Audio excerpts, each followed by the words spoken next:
Subs garments tech online education চ্যানেলের পক্ষ থেকে সবাইকে স্বাগতম। আজকে আমরা যে টপিকস নিয়ে আলোচনা করব সেটা হচ্ছে standard operating procedure for snap attachment. আপনারা সবাই জানেন স্ন্যাপ অ্যাটাচমেন্ট আমাদের গার্মেন্টসে কতটুকু গুরুত্বপূর্ণ সে ব্যাপারে আমরা আজকে আলোচনা করব। আলোচনা শুরু করার আগে সবাইকে রিকোয়েস্ট করব, আমাদের এই চ্যানেলের মাধ্যমে কেউ যদি সামান্যতম উপকৃত হয়ে থাকেন, আমাদের এই চ্যানেলকে, আমাদের এই টিমকে অনুপ্রাণিত করার জন্য সবাই লাইক, শেয়ার এবং সাবস্ক্রাইব করবেন। চলুন শুরু করি এসওবি ফর স্ন্যাপ অ্যাটাচমেন্ট। তো এই স্ন্যাপ অ্যাটাচমেন্ট এসওবির পারপাস এন্ড স্কোপ কি? এই পারপাস এন্ড স্কোপ হচ্ছে যে স্ন্যাপগুলো আপনি গার্মেন্টস অ্যাটাচ করবেন সেটা যেন সিকিউরলি অ্যাটাচ হয়, কোনো ধরনের যেন ফলিং অফ না হয় এবং টোটাল প্রপারলি মেশিন মেনটেন্যান্সটা যেন আপনার ফ্যাক্টরিতে ইমপ্লিমেন্ট করতে পারেন। এই যে এই এসওপির ভিতরে আমরা যে সমস্ত বিষয়গুলো ইনক্লুড করার চেষ্টা করেছি সেটা হচ্ছে snap supplier technical support, snap application guidelines, field auditing বা আপনার যে কিউসি চেক করবেন সেই সিস্টেমটা, terminology, snap machine check and maintenance. প্রথমে আসুন snap supplier technical support. Snap supplier থেকে আপনি কী ধরনের টেকনিক্যাল সাপোর্ট পাবেন? নর্মালি যদি ফ্রং স্ন্যাপ বাটন হয়, ফ্রং স্ন্যাপ বাটনের জন্য সেমি এবং ফুললি অটোমেটিক আপনাকে মেশিন অ্যালাউ করা যাবে। যদি আপনার ম্যানুয়াল কোনো ধরনের মেশিন দিয়ে আপনি ফ্রং স্ন্যাপ ইউজ করতে অ্যাটাচ করতে পারবেন না। ক্যাপ স্ন্যাপের ক্ষেত্রে সেমি এবং ফুললি অটোমেটিক ইউজ করতে হবে। প্রেসেস এবং ডাই মোল্ডস অবশ্যই সেম স্ন্যাপ সাপ্লায়ারের হতে হবে। কোনো অবস্থাতেই একটা সাপ্লায়ার মোল্ড অন্য সাপ্লায়ার বাটন এইভাবে ইউজ করা যাবে না। আপনি নর্মালি আমরা অ্যাডভাইস করি সেটা হচ্ছে ইলেকট্রিক, হাইড্রোলিক অথবা নিউমেটিক, এই তিন ধরনের স্টেম ফাস্টনার বা এই ধরনের স্টেম অ্যাটাচের মেশিনগুলো আপনি ইউজ করতে পারবেন। কোনো অবস্থাতে ম্যানুয়াল বা ফ্লাই হুইল বেসেস কোনো ধরনের অ্যাটাচমেন্ট আপনি ইউজ করতে পারবেন না। টেকনিক্যাল সাপোর্ট কি? অবশ্যই ফ্রিকোয়েন্টলি অ্যাপ্লিকেশন মেনটেন্যান্স ট্রেনিং, আপনি থার্ড পার্টি থেকে মেনটেন্যান্স ট্রেনিং করাবেন। তারপরে ওদেরকে ডেকে এনে আপনার মেশিনের যখন প্রোডাকশন শুরু হওয়ার আগে টোটাল মেশিন সেট আপটা কীভাবে করেন সেটা আপনার মেনটেন্যান্সকে দেখাবেন। ওনাদেরকে একজন দায়িত্বপ্রাপ্ত নিয়ে লোক হিসেবে ওনাদের থেকে একজন নমিনেশন নিয়ে নেবেন যে আপনার ফ্যাক্টরিতে এই প্রোডাকশন চলাকালীন নর্মালি যে প্রসিডিউর কি বা মেশিন মেনটেন্যান্সটা কোন মেকানিক করতে পারে, সেই ওনাদের থেকে একজনকে নমিনেশন নিয়ে নেবেন। তারপর হচ্ছে ইমার্জেন্সি রেসপন্স, ওনাদের সাথে কোনো একটা ক্রিটিক্যাল সিচুয়েশনে কীভাবে ইমার্জেন্সি ওনাদের থেকে সাপোর্ট পাবেন। তারপর হচ্ছে কম্পোনেন্ট সিলেকশন সাপোর্ট। এবার আসেন স্ন্যাপ অ্যাপ্লিকেশন গাইডলাইন্স কি? প্রথমে হচ্ছে কম্পোনেন্ট সিলেকশন। কম্পোনেন্ট সিলেকশন কি? নর্মালি সবগুলো কাস্টমারের নমিনেটেড কিছু সাপ্লায়ার থাকে, ওই নমিনেটেড সাপ্লায়ার থেকে এবং নমিনেটেড ব্র্যান্ড থেকে আপনাকে মেশিন এবং বাটন এবং মল নিতে হয়। এর বাইরেও যদি আপনার কোনো অপশন থাকে, ওপেন সোর্স থাকে, সেটা অবশ্যই আপনি কি করবেন, স্ন্যাপ সাপ্লায়ারকে আপনার সোর্সিং টিম কি করবে, মকআপ দিবেন। মকআপ দেওয়ার পরে সাপ্লায়ার স্ন্যাপ ফাস্টনার ডাটাশিট পাঠাবেন এবং কম্পোনেন্টস অর্ডার করবেন আপনার মার্চেন্ট। তার কম্পোনেন্টসগুলো ইন্সপেকশন কীভাবে করবেন? যখনই আপনার র মেটেরিয়ালসটা আপনার ফ্যাক্টরিতে ইনহাউস হবে তখন আপনার র মেটেরিয়ালস ইন্সপেক্টর কম্পোনেন্টসগুলো ইন্সপেকশন করবেন র্যান্ডমলি বা 10%। তো স্ন্যাপ সাপ্লায়ার সেট আপ কখন করবেন? যখনই আপনি প্রোডাকশন শুরু করতে যাবেন তখন স্ন্যাপ সাপ্লায়ারকে ইনফর্ম করবেন। স্ন্যাপ সাপ্লায়ার এসে যে ব্র্যান্ডের আপনি বাটনটা নিয়েছেন সেই ব্র্যান্ডের মেশিন এবং সেই ব্র্যান্ডের মোল্ডগুলো আপনাকে অথেন্টিক মোল্ডগুলো নিয়ে এসে উনি মেশিনটা সেট আপ করবেন। সেই সেট আপ করার জন্য কি প্রথমে আপনাকে ওনাদের সাথে কন্ট্যাক্ট করতে হবে। লেফট এবং রাইট হোপার যেটা থাকবে অটোমেটিক স্ন্যাপের, সেটা হচ্ছে এখানে লোড লেভেল থাকে। আপনারা জানেন হোপার জিনিসটা কি? হোপার জিনিসটা হচ্ছে যদি সেমি অটো হয় তাহলে আপনার মেশিনের পাশে থাকা হোপারগুলো ওপেন থাকে, আর যদি অটোমেটিক থাকে হোপারগুলো একটু ঢাকনা দেওয়া থাকে, কভার থাকে। লেফট সাইড এবং রাইট সাইড দেওয়ার জন্য আলাদা হোপার থাকে, সেটা একটা ম্যাক্সিমাম লোড লেভেল ডিক্লেয়ার করা আছে। ম্যাক্সিমাম লোড লেভেলটা আপনাকে ফলো করতে হবে। তারপর হচ্ছে প্রি প্রোডাকশন শুরু করার আগে বা আপনি প্রোডাকশন শুরু করার আগে যে আপনি প্রি প্রোডাকশনের ক্ষেত্রে আপনি কী স্টেপ ফলো করবেন? প্রথমে হচ্ছে আপনি ফাউন্ডেশনের থিকনেসটা আপনাকে এনশিওর হতে হবে। আমরা অ্যাডভাইস করি সবসময়, যেটা আপনাদের বাটন অ্যাটাচের এসবের মধ্যেও বলেছিলাম, আমরা সবসময় মকআপে প্রোডাকশন শুরু হওয়ার আগে 50 স্যাম্পল আপনাকে অ্যাটাচ করতে হবে। তারপর হচ্ছে মেশিনের পিন সেটিংটা কনফার্ম করতে হবে। স্ন্যাপ অ্যাটাচমেন্টের স্ট্রেংথ আপনাকে কনফার্ম করতে হবে। নর্মালি স্ন্যাপ অ্যাটাচ সেম, আপনাকে 20.2 এলবিএস 10 সেকেন্ড। ভেরিফাই পারফরমেন্স পার মেশিন, প্রত্যেকটা মেশিন ওয়াইজ আপনাকে কী করতে হবে, পারফরমেন্সটা রেকর্ড করতে হবে। তো প্রোডাকশন ডেলি অ্যাসেসমেন্ট কীভাবে করবেন? প্রোডাকশন ডেলি অ্যাসেসমেন্টটা করার জন্য আপনার করতে হবে ফাউন্ডেশন থিকনেসটা মনিটর করতে হবে, যেটা আপনাদেরকে বলছিলাম ভেরিফাই মেশিন পিন সেটিং, সেটা কীভাবে করবেন? আপনি প্রতি 2 ঘন্টা অন্তর অন্তর 5টা মকআপ নিয়ে আপনি পিন সেটিংটা চেক করবেন। কীভাবে করবেন সেটা পরে বলছি। তারপর হচ্ছে স্ন্যাপ অ্যাটাচের স্ট্যান্ডটা চেক করবেন 20.2 এলবিএস 10 সেকেন্ড ফুল টেস্টটা করে দেখবেন। তারপর হচ্ছে আপনার প্রত্যেকটা মেশিন ওয়াইজ আপনি রেকর্ডটা মেনটেন করবেন, ঠিক আছে? আপনার এখন ইন্সপেকশন সিস্টেমটা কি? ইন্সপেকশন সিস্টেমটা হচ্ছে এফেক্টিভ কীভাবে আপনি ইন্সপেকশন সিস্টেম ইমপ্লিমেন্ট করবেন। প্রথমে হচ্ছে স্ন্যাপ প্লেসমেন্ট। স্ন্যাপ প্লেসমেন্টটা কি? আপনাকে যেখানে পজিশনটা দেওয়া হয়েছে প্লেসমেন্টটা ঠিক আছে কিনা, কোনো মিসঅ্যালাইন হচ্ছে কিনা, কোনো স্টেবল পজিশনে ঠিক আছে না, কোনো প্যারালালি সারফেসটা ঠিক আছে কিনা, কোনো সিমের উপর পড়ছে কিনা, ইভেন ফাউন্ডেশনের উপর পড়ছে কিনা, সেটা আপনাকে প্লেসমেন্টটা কনফার্ম করতে হবে। তারপর হচ্ছে স্ন্যাপ ফাংশন। স্ন্যাপ ফাংশন জিনিসটা কি? আপনারা জানেন ওপেন ক্লোজার। ওপেন ক্লোজার মানে অপাবিলিটি টেস্ট, যেটা ডু আন্ডু করা যায় কিনা। আমরা নর্মালি কি বলি, ডু আন্ডু। আপনি ওটা খোলার ফোর্সটা চেক করবেন, সেটাকে অপাবিলিটি। নর্মালি স্ন্যাপের ক্ষেত্রে হচ্ছে আপনার ফ্রং বাটন এই ধরনের যেগুলোতে ডু আন্ডু করা, এগুলোর ফাংশন হচ্ছে 6 থেকে 7 এলবিএস হচ্ছে স্ট্যান্ডার্ড। এই স্ট্যান্ডার্ডে আপনাকে ওপেন ক্লোজারটা করা যাচ্ছে কিনা, ঠিক আছে? তারপর স্ন্যাপ সিটিং। স্ন্যাপ সিটিং জিনিসটা কি? মেটেরিয়ালস এবং কম্পোনেন্টের মাঝখানে বাটন এবং আপনার কাপড়ের মাঝখানে কোনো ধরনের গ্যাপ আছে কিনা। অনেক সময় দেখেন আপনারা, আমরা কি করি, কম্প্রেশন করি, আলাদা করে ইউজ করি, একটা লেয়ার ইউজ করি। যদি না হলে কোনো ফেব্রিক এবং বাটনের মাঝখানে কোনো ধরনের গ্যাপ আছে কিনা সেটা আপনাকে ইনশিওর করতে হবে, সেটাকে বলা হয় স্ন্যাপ সিটিং। এখন স্ন্যাপের ওপেনিং এবং ক্লোজিং টেস্ট আপনি কীভাবে করবেন সেটার জন্য আপনাকে প্রথমে হচ্ছে কাস্টমার ইউজ ওপেন এবং ক্লোজ গার্মেন্টস উইথ ফোর্স, মানে যেটা বললাম আপনাকে ওভারবিলিটি টেস্ট। ওভারবিলিটি টেস্টটা কীভাবে করবেন? ওভারবিলিটি টেস্টটা হচ্ছে নর্মালি আপনি ফোর্স করে দেখবেন যে 6 থেকে 7 এলবিএস এর ভিতরে এটা খোলা যায় কিনা। এটা টু টাইটও হতে পারে, টু লুজও হতে পারবে না, সেটাকে আপনাকে কনফার্ম করতে হবে। এই ধরনের কোয়ালিটি চেক করার সময় আপনাকে দেখতে হবে কোনো লেগ ফ্রম আউট আছে কিনা, কোনো ধরনের লেগের ভিতরে শার্পনেস আছে কিনা, বাটনটার স্ট্রেংথ ফুল টেস্টে ফেল হচ্ছে কিনা, বাটনের আউটার সাইডে কোনো ধরনের সারফেস আছে কিনা, কোনো ধরনের নিকেল নিকেল উঠে যাচ্ছে কিনা, কালার ডিসকালার হচ্ছে কিনা, এগুলো সবগুলো আপনার কোয়ালিটি ক্রাইটেরিয়ার মধ্যে চেক করতে হবে। যদি এই ধরনের কোনো ইস্যু পান, আপনাকে টোটাল স্ট্রেংথ ফেলিওর, এই ধরনের কোনো আনইভেন ফাউন্ডেশন, এই ধরনের ইস্যুগুলোকে আপনাকে ক্রিটিক্যাল ডিফেক্ট হিসেবে কাউন্ট করতে হবে। যদি একটা পান তাহলে আবার মেশিন সেটিং করে আপনাকে প্রোডাকশন শুরু করতে হবে। কোনো অবস্থায় প্রি প্রোডাকশনে সবগুলো অ্যাডজাস্টমেন্ট কনফার্ম করার আগে বাল্ক করা যাবে না। প্রি প্রোডাকশনে সবগুলো কনফার্ম করে আপনি বাল্ক শুরু করতে পারবেন। এখন আমাদের এই যে এসওবি টার্মিনোলজি কি? এসওবি টার্মিনোলজি হচ্ছে প্রথমে আপনি মেশিনের পিন সেটিংটা করতে হবে। পিন সেটিংটা কে করবেন? অবশ্যই সাপ্লায়ার এসে পিন সেটিংটা করে যাবেন। পিন সেটিংস ছাড়া কোনো অবস্থাতে আপনি বাটনটা অ্যাটাচ করতে পারবেন না। ফাউন্ডেশনের থিকনেসটা উনি কনফার্ম করে যাবেন এবং সেটা অনুযায়ী আপনাকে পিন সেটিংটা করবেন। আপনারা জানেন যে পিন সেটিং করার জন্য আমরা যে ডিজিটাল ক্যালিপারটা ইউজ করি, ডিজিটাল মাইক্রোমিটার, সেটা সাপ্লাই এনে উনি মেশিনটা অ্যাডজাস্ট করার সময় আপনার যে নমিনেশন যে মেকানিককে দিবেন, উনি ডিজিটাল ক্যালিপারটা কীভাবে ইউজ করবেন, যেটাকে আমরা ডিজিটাল ভার্নিয়ার ক্যালিপার বলছি, সেটা কীভাবে ইউজ করবেন সেটা দেখিয়ে দিবে।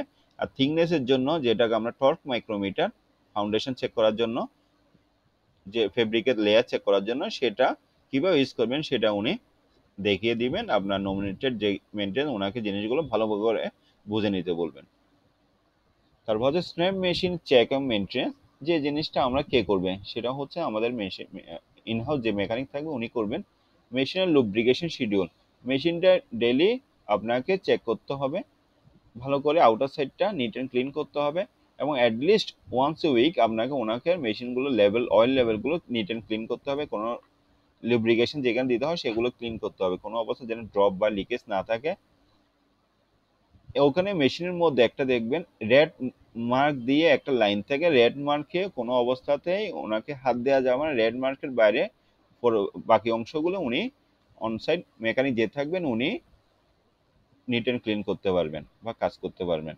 যে মার্কার রেড পেন্ট যেটা দিয়ে থাকবে সেটা কেন, সেটা পরে আমরা আলাপ করব। তারপর হচ্ছে হুপার্স, যেটাতে বাটন লেফট এন্ড রাইট বাটনটা হুপার্সটা দিবে, সেটা অবশ্যই ওই লেভেলের বাইরে কোনো অবস্থাতে দেয়া যাবে না। ওখানে যে ম্যাক্সিমাম লোড লেভেল দেয়া থাকবে সেই ম্যাক্সিমাম লোড লেভেলের উপরে কোনো অবস্থাতে দেয়া যাবে না। আর যদি সেমি অটো হয়, ওপেন এরিয়াতে যেগুলো থাকবে খাবার ছাড়া যে সমস্ত হুপার থাকবে ওগুলোতে হুপারের মধ্যে বাটন যেগুলো রাখবেন সেটা অবস্থা যেন অপারেটর হ্যান্ডেলিং এর সময় বাটন বাইরে না পড়ে, সেই ব্যবহারে আপনাকে অবশ্যই খেয়াল রাখতে হবে। হুপারটা দিতে হুপারের মধ্যে বাটন দিতে হবে অবশ্যই, যাতে হ্যান্ডেলিং এ বাটন ড্রপিং না হয়। এবং যেই জায়গায় আপনি মেশিনটা ইউজ করবেন সেই জায়গায় মেশিনের নিচে অবশ্যই কার্পেট ইউজ করবেন। কোনো অবস্থাতে বাটন যেন ফ্লোরে পড়ে অন্য জায়গায় পড়ে না যায়, আরেকজন ইনজিওর না হয়। এবং যে বাটনটা আপনার ফ্লোরে পড়বে বা নিচে ড্রপ হবে সেটা লেগ আউট হয়ে যাবে, লেগ বাঁকা হয়ে যাবে, সেই কারণে এটা কোনো অবস্থায় রিইউজ করা যাবে না। ঠিক আছে। তারপর কিভাবে আপনি ডাই সিলেকশন করবেন, মোল্ড সিলেকশন করবেন, অ্যালাইনমেন্ট ঠিক করবেন, সেটা হচ্ছে টোটালি আপনার থার্ড পার্টি এসে করে যাবেন। তবু আপনাদেরকে আমি একটু আপনাদের সুবিধার্থে একটু এই করে যাচ্ছি, আলোচনা করছি। সেটা হচ্ছে prior to start production technician অবশ্যই কি করবেন, প্রপার ডাইস অ্যাডজাস্ট ইউজ করবেন। কোনো অবস্থাতেই অন্য সাপ্লায়ারের ডাই বা মোল ইউজ করা যাবে না। উনিও এসে কি করবেন, থার্ড পার্টির বা আপনার যে সাপ্লায়ার বাটনটা সাপ্লাই করছেন উনি এসে এটা সেট করে যাবেন। সেই অনুযায়ী শুধু অনসাইট যে মেকানিক থাকবে উনি ডেলি মনিটরিং করবেন। উনি কিন্তু কোনো অবস্থায় রিপ্লেস করবেন না। যদি রিপ্লেস করতে হয় ওনার অনুমতি সাপেক্ষে কি করা যাবে, রিপ্লেস করা যাবে। অবশ্যই ডাইসটা আপনারা সবাই জানেন লাইনার অনুযায়ী ডিফারেন্স হয়, সে লাইনার অনুযায়ী যখন লাইনারটা চেঞ্জ হবে সেই ডাইটা অবশ্যই চেঞ্জ করতে হবে। ঠিক আছে। কোনো অবস্থাতেই আপনার একটা যখন যদি প্রং বাটন লাগান, যেমন একটা কাস্টমার একটা স্টার প্রং বাটন লাগাচ্ছেন, এর পূর্ববর্তী অন্য স্টার প্রং বাটন যদি থাকে সবগুলো নিট অ্যান্ড ক্লিয়ার করতে হবে। সবগুলো মোল্ড ডাই সবগুলো আপনাকে টেক ওভার করে নিতে হবে, কোনো অবস্থাতে বর্তমান স্টাইলের সাথে যেন মিক্স না হয়। যদি বা মনে করেন আপনার এই লাইনারের জন্য 14 লাইনার, এখন যেটা প্রং বাটন চলবে সেটাও 14 লাইনার, তবু আপনার ওই 14 লাইনের পূর্ববর্তী স্টাইলের যে মোল্ড এবং ডাইস ইউজ করছেন সেটা এই 14 লাইনের মোল্ড এবং ডাইসের ক্ষেত্রে অ্যাপ্রোপ্রিয়েট নাও হতে পারে, সেই কারণে আপনাকে আগেরগুলো টেক ওভার করে এই বাটনের জন্য যেগুলো মোল্ড এবং ডাইস দেওয়া হয়েছে সেগুলো আপনাকে ইউজ করতে হবে। শুধুমাত্র আপনি অপারেটরকে অ্যাসাইন করবেন মেশিন ক্লিননেসের জন্য, কোনো অবস্থাতেই উনি কি করতে পারবেন না, ডাইস এবং মোল্ডের মধ্যে হাত দিতে পারবেন না। শুধুমাত্র যারা ডেজিগনেটেড বা নমিনেটেড টেকনিশিয়ান থাকবেন ওনারাই কি করবেন, ডাইসের মধ্যে হাত দিতে পারবেন, ডাইসের অ্যালাইনমেন্টটা ঠিক করতে পারবেন। ঠিক আছে। এর বাইরে যদি ওনার কোনো প্রবলেম ফেস করেন উনি অবশ্যই সাপ্লায়ার যে ইঞ্জিনিয়ার আছে ওনার সাথে কমিউনিকেশন করে ওই লাইনের অনুযায়ী ডাইস এবং মোল্ডটা অ্যাডজাস্ট করে নেবেন, অ্যালাইনমেন্টটা ঠিক করে নেবেন। রেড পেন্ট অন প্লাঞ্জার, যেটা বলছিলাম রেড পেন্ট কেন থাকে, এখানে হচ্ছে যে রেড পেন্টের মধ্যে দুটো, একটা হচ্ছে আপার পার্ট একটা লোয়ার পার্ট।